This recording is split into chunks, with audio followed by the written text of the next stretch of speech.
shots ring out in the barroom night. Enter Patty Valentine from the floor above. She sees a bartender in a pool of blood. Cries out, they kill my love.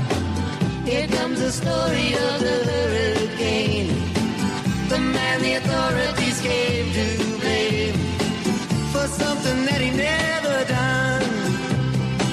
Put in a prison cell, but one time he could have been the champion of the world. Follow the money. Or at least that's what they always say. You want to know why someone's doing something? Follow the money. Welcome back to Corrupt Clearfield. Remember, you can follow along with all of these documents that we are discussing using the Dropbox file link at corruptclearfield.com. Head over there, check it all out for yourself, and this is going to be a little more of an educational episode as we wind down this investigation more than anything else, because there are a few important parameters, a few important pieces of framework, I think, that will help shed some light on exactly why this happened to John, why it's happened to thousands of other people, and why it will continue to happen if something is not done about it. Before we get into those specific things, though, I do want to clear up a few other rumors that have floated around Clearfield in regards to this and Tara just as a whole. There are rumors, and they are only rumors. I have no substantiation, no reason to claim that they are true or not, but that Tara has used her feminine influence, we'll put it gently, to persuade, get her way for many years, and also to ensure she has quote-unquote dirt on the right types of people. The right types of people being people of the Bill Shaw, Paul Cherry type of office. Those are, again, only rumors, but ones that I would be very interested in hearing from Tara's mouth, particularly once she realizes she has nowhere to hide and is forced to come forward and reveal exactly what it is that allowed her to get away with so much. There's also the possibility that Tara is actually connected in the FBI, NSA, CIA, whatever crackpot agencies she claims that she was actually a part of during her tenure. Who knows, because it's essentially impossible to tell what has been a lie and what has been the truth, but maybe she is just connected high up. Hopefully this investigation will clear that up. There's also a need, though, to understand the underlying corruption that has shrouded Pennsylvania politics for years. This isn't something new that a major government, I guess we'll call it a mechanism or just, group of government offices or workers together have been accused of something like this. I'm going to read you a couple of excerpts here from a few articles, starting off with an article from triblive.com/news. The article is entitled Pennsylvania Breeding Ground for Corruption, experts say, and the article is dated Sunday, August 2nd, 2015. It reads, by mid-2012, 8 of Pennsylvania's former legislative leaders were in prison, and former House Speakers John Perzel, a Republican, and Bill DeWeese, a Democrat, briefly shared a cell. They were among more than 30 public officials with ties to the state capitol who had been convicted of corruption charges by state, federal, and local prosecutors. It never ended. Since 2013, 11 state officials, including 5 former legislators and former Treasurer Rob McCord, have been convicted in cases ranging from bribery and extortion to theft. In many cases, they agreed to plea bargains and offered pleas to conflict of interest. McCord pleaded guilty in February to extortion. There appears to be no end in sight. The article goes on to further quote Christopher Borick, a political science professor at Muhlenberg College in Allentown, who says the learning curve in Pennsylvania seems to be a very slow one when it comes to political corruption. Furthermore, Pennsylvania is the 5th most corrupt state in the nation, according to a study released last year by the University of Hong Kong and Indiana University at Bloomington, based on federal prosecutions. The Keystone State might be ranked higher if state statistics, which accounted for many of the convictions, were also factored in. Why there is so much public corruption in the state isn't clear. The article goes on to list not only all of the major officials who have been convicted on corruption charges of varying degrees, but also to offer up some hypotheses as to why corruption is so rampant in the state. Of course, none of it is definitive, but it's a very interesting article nonetheless. I'd recommend you folks check that article out for sure. Next up, I want to talk a little bit about the Pennsylvania prison systems, because the prison systems all over our nation are overcrowded. I think everybody is pretty aware of that. If you watch any news, whether it's the legacy mainstream media or you get your news from other sources that you find more reliable, everyone pretty much agrees the prison systems are overcrowded. Now, we may disagree on why the prison systems are crowded, but we agree that they are. In particular, in Pennsylvania, overcrowding is a huge issue. But remember, there is a massive amount of money changing hands in these prisoner-related transactions. I mean, we all remember the national noise that stories like the Kids for Cash program in Pennsylvania got when it broke. I quote Wikipedia's article here on the scandal. The Kids for Cash scandal unfolded in 2008 over judicial kickbacks at the Luzerne County Court of Common Pleas in Wilkes-Barre, Pennsylvania. Two judges, President Judge Mark, I think that's Ciavarella, and Senior Judge Michael Conahan, butchering names like it's my job here, were convicted of accepting money from Robert Miracle, builder of two private for-profit youth centers for the detention of juveniles, in return for contracting with the facilities and imposing harsh adjudications on juveniles brought before their courts to increase the number of residents in the centers. Essentially, judges were colluding with the builders of private for-profit youth detention facilities and making sure they imposed harsher judgments, harsher sentences on youths that would normally not be sent to correctional facilities in order to line the pockets of those running the for-profit youth centers, and the judges were receiving kickbacks and not reporting them on their taxes. This, of course, is a massive issue and does not speak well to the overall health of the Pennsylvania court systems. In particular, Clearfield seems to have a problem with overcrowding. In fact, I found an article from The Progress, which is,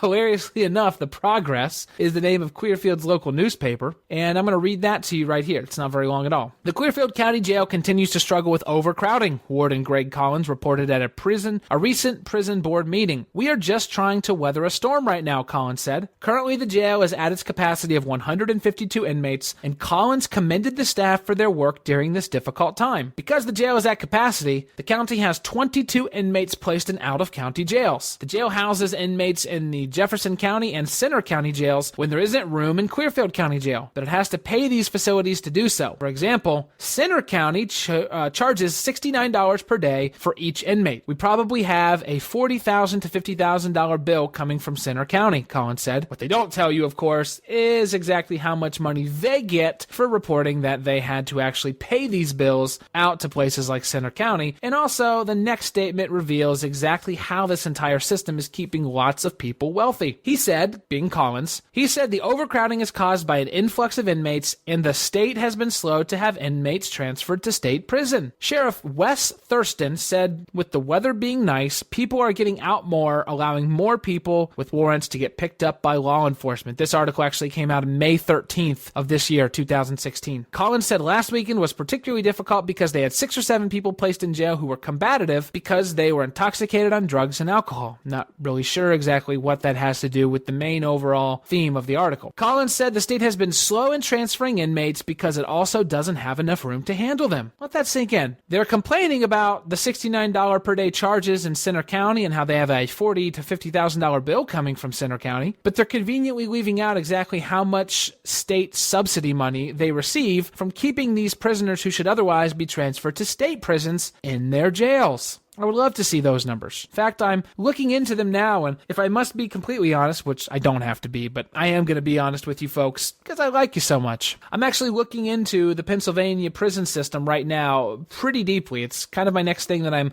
getting into here now that this investigation is winding down, and let me tell you, it does not look pretty. I didn't want to include it as part of this investigation for the most part because I felt that they needed to be handled as two separate entities, but I will say that the amount of money changing hands and the amount of money the Clearfield County Jail is likely, I haven't been able to get an exact handle on the dollar figure, but likely receiving in-state subsidies for housing these state offenders who were not able to be transferred to state prisons in a timely fashion. Let's just say it's not chump change. It's a pretty penny, to be sure. Next up in this article, we have President Judge Frederick Ammerman. Remember him from back in our earlier meetings where he told me basically to get the hell out of the courthouse because I said so. Well, President Judge Frederick Ammerman says, for example, when the county tells the state they have 8 inmates to be transferred to state prison, the state will tell them they can only take 4. That would leave, in this hypothetical example, 4 inmates at the Clearfield County Jail when they should have already been transferred to state prison. In the monthly housing report for April, the jail started with 145 inmates, 108 were committed, 105 were released, and they ended the month with 152. There were 24 inmates on home detention and 309 on supervised bail, giving a total incarceration days saved of 704. The work release program started April with 2 participants, 6 were added and 3 were paroled, and the month ended with 5 participants. Now I have a couple of suggestions. I'm no contractor, so I can't actually charge for this sort of thing, but, considering the money you claim to be shelling out to places like Center County on a monthly basis, you can go ahead and take this one for free and just consider it a gesture of goodwill, President Judge Frederick Ammerman. Maybe, just maybe, if you have a prison overcrowding problem, and what is hilarious about this is that this article was written May 13th, 2016, roughly a month from when John was put into jail over some David and Goliath nonsense on one of his Facebook posts. So my recommendation, Your Honor, would be that perhaps if you did not want an overcrowded jail, you would keep people out of jail who don't belong there. You see, another thing that's not actually talked about is in order to actually receive subsidies, at least for these inmates who would normally be transferred to state prisons, but they don't have the capacity to handle them, you actually have to be at a certain capacity yourself. Very interesting how articles like this leave that out. By the way, I tried to take this story to the Clearfield newspaper, The Progress, and their eyes lit up like deer in headlights. They were terrified. I'm sure it wouldn't have anything to do with the fact that if you say a bad word about any of the judicial or executive figures in Clearfield, you might not have a job anymore. You might not have access to any sources. Again, speculation. I am making absolutely no definitive statements. These are not statements of fact, but it is interesting, and they are questions I think that need to be asked. I'd like to also direct your attention to the fact that Judge Frederick Ammerman, President Judge Frederick Ammerman, he's the one quoted here in this article, which is a little strange. Why is Frederick Ammerman being quoted in an article for the prison? They talked to the warden, and that makes sense, but why Judge Ammerman? Well, a little bit of investigation reveals President Judge Frederick Ammerman, the one sentencing people to the prison, is also chairman of the prison board. Definitely makes you think. The last thing I want to talk about in terms of the specific overcrowding business here in Clearfield is a complaint that was logged by Patricia Say, I think is how you pronounce it, C-S-E-H, Patricia Say of Indiana, who was recently released from the jail after being incarcerated last month on a DUI conviction. And I believe Indiana, Pennsylvania is an actual area near Clearfield County, or if not in Clearfield County. I probably should have looked that up beforehand, but we're not talking about Indiana, I don't believe, like the actual state, in case any of you were a little confused on that. Patricia writes, I am writing to request that proper psychiatric care be implemented. The men and women desperately require treatment and alternatives to incarceration at the Clearfield County Jail. The tragically high rate of recidivism is an indication that the penal system is not creating rehabilitated individuals and that an alternative to the current system needs to be explored. One that includes psychiatric evaluation and treatment and adequate access to health care. So here we have Patricia, after being incarcerated on a DUI conviction, complaining that the jail doesn't have the staff or the resources to adequately treat inmates' mental health and substance abuse problems. She says the medical care provided at the jail is inadequate. Judge Ammerman, though, of course, notes that the jail has always passed its state evaluations and never received a demerit for doing something wrong. Well, I just feel warm and fuzzy. Mr. Ammerman, thank you very much for that. I think it's also interesting that Greg Collins, the warden, says he spoke to her at length after she made these comments, or rather while she was incarcerated, so I suppose before she made these comments, and he says she's a very nice person, but she had never been incarcerated before and had never been exposed to that environment. She struggled during her incarceration. Well, that doesn't actually answer what it is she said. She said something that has a binary outcome. Either you do or do not have adequate health-related resources for the inmates, for their mental health issues, for their substance abuse problems. Either you do or you do not. This is not an issue of being exposed to an environment, struggling to adapt. Either you have adequate amount of treatment or you don't have the adequate amount of treatment. But I do appreciate this tactic of trying to play down what somebody is concerned about by saying that, oh, she just doesn't know what it's like. It's a very common tactic from people who are seeking to be dismissive. Also, this sort of jives with John's experience. I know that I've spoken about it a little bit piecemeal throughout the entirety of this investigation. Remember when he was first arrested? Well, how about a month after this article was actually written, talking about how, inmates didn't get proper healthcare access, John didn't get his heart medication that keeps him alive for almost a week after being put in jail. His blood thinner dosage was consistently messed up to the point where, and for those of you who have been on blood thinners before, you know that if you have a dosage that's too heavy, your entire body can start breaking out in bruises because your blood is so thin. And John's hands were actually completely purple at one point because they had given him too high of a dosage, they hadn't adjusted properly, and hadn't even taken the initiative to figure out what was wrong and correct the course until his next scheduled appointment. That's the kind of thing you would normally rush somebody to an infirmary or a clinic for. There's also the whole sleeping on a cot in the hallway at 78 years old thing, because of the overcrowding that we just can't help. We just can't help that we're overcrowded, guys. We just can't help it. It's terrible. You want to know a great way to make some money too? Make sure that no items are allowed to be given to the prisoners while they're in Clearfield County Jail. Force them to buy everything, every single thing from the marked up commissary. That's actually a policy at the Clearfield County Jail. If I were to be a betting man, here's what I would lay my money on. My money would be on the fact that they need to keep these jails filled to a certain rate in order to receive X amount of dollars, whether it's state subsidies or from somewhere else, by making sure they can actually house these state inmates that should be going to state prisons but have to stay behind in county jail because there's no room for them in the state prison, and they get sort of an overtime or a bonus rate if they have these state prisoners staying in an already crowded prison, and that instead of keeping their own people at their prison, they just sublet them out, send them to Center County Jail, and take instead those state prisoners. And again, I would love to see the money on this. This is just my theory. There are no facts. There are no definitive statements here. Now, none of this so far is even mentioned disgraced former Attorney General Kathleen Kane. That's right, the Attorney General, the most powerful prosecutor in the state of Pennsylvania, while this was going on with John, was also being investigated for corruption charges of her own doing. Eventually, she was convicted of perjury and sentenced to 10 to 23 months in jail. Kathleen Kane, when she first took office, one of the first things she did was cancel investigations that were going on into corrupt government officials in Pennsylvania, also revealing the names of the sources who were undercover, ensuring that even if it was determined those investigations should continue, the undercover informants' identities had been blown. She claimed it was because these investigations unfairly targeted minorities and they